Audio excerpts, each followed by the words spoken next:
Hi there. Today is Careers Q&A Day, where Zoe and I give you some personal attention.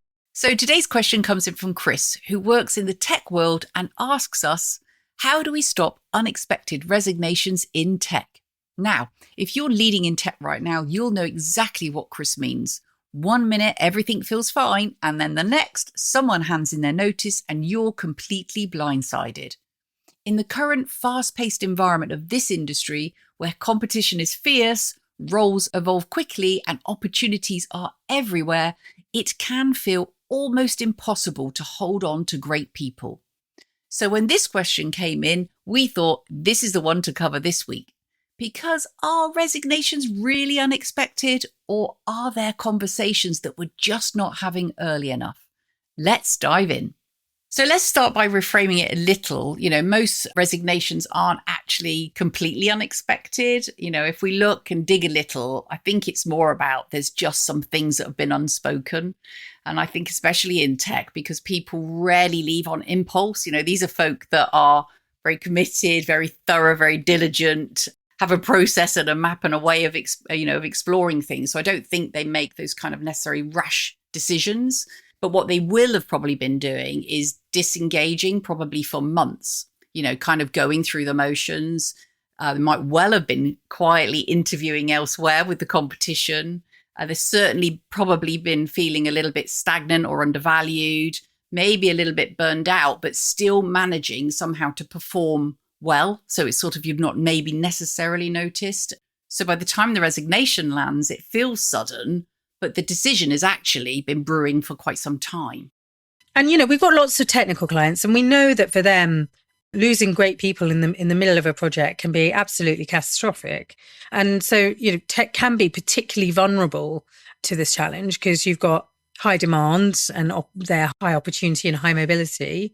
And great engineers are being, constantly approached and pitched. We've heard about some ridiculous fees being thrown around, especially in the sort of AI bubble that we're in at the moment. They might be more likely to be working remotely because they can.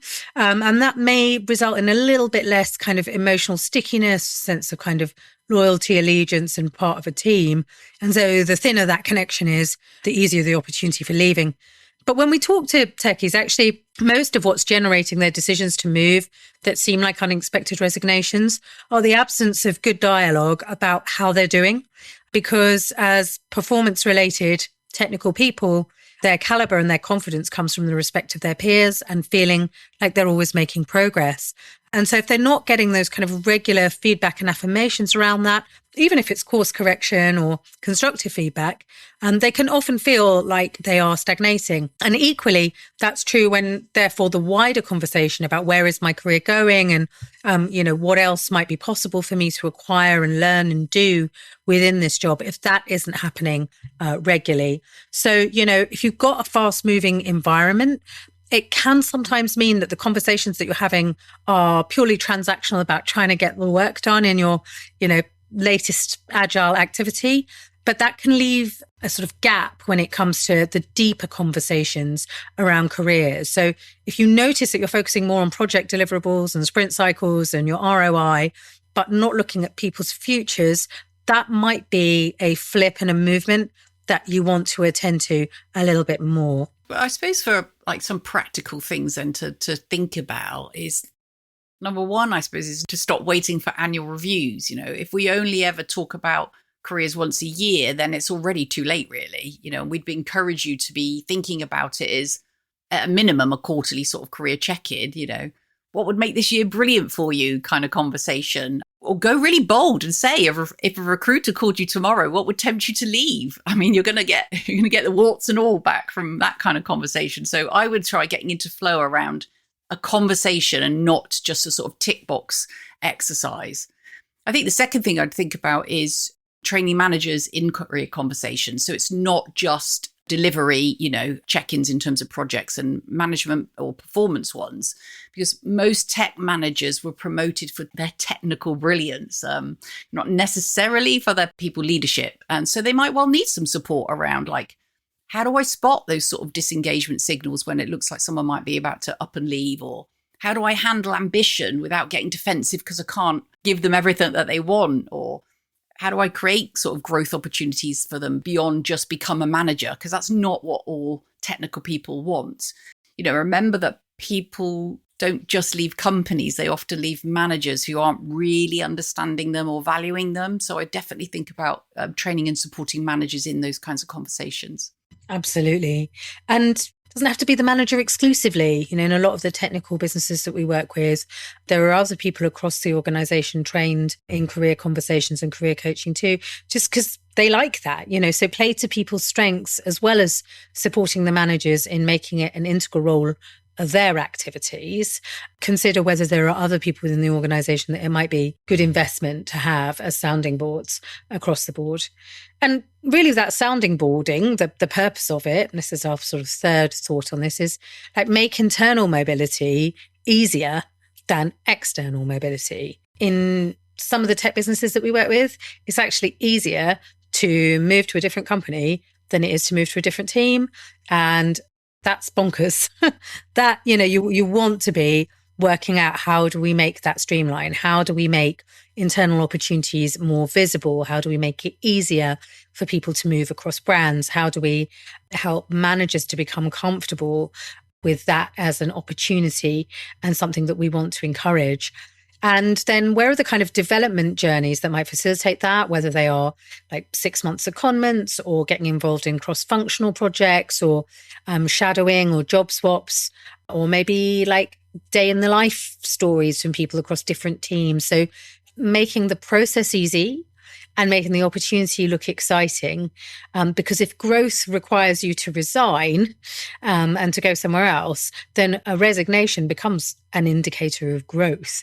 And that isn't what we want. What we want is that we see that there are huge amounts of opportunities to grow over the long term within the umbrella of the organization that we are in.